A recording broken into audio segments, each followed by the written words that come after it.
আসসালামু আলাইকুম। আজকে আপনাদের জানাবো ঢাকা রংপুর মহাসড়কের কাজের আপডেট কতটা অগ্রগতি হয়েছে। আপনারা দেখতে পাচ্ছেন এটা হচ্ছে ছনকা এবং মির্জাপুর এর মাঝে রাস্তা শেরপুর থানার মধ্যে পড়েছে। এই রাস্তাটা গোটা রংপুর এবং ঢাকার মধ্যে কাজের 80% শেষ হয়েছে, শুধু এই জায়গার কাজটি অনেকটাই বাকি রয়েছে।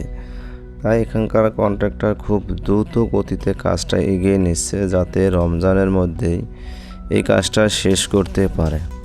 তাই তারা পাইলিংয়ের কাজ খুব দ্রুত শেষ করতেছে। এখানে অনেকের সাথে কথা বলে জানতে পারি যে তারা ঈদের আগে এই কাজটা শেষ করবেন যাতে করে এখানে কোনো যানজটের সৃষ্টি না হয়।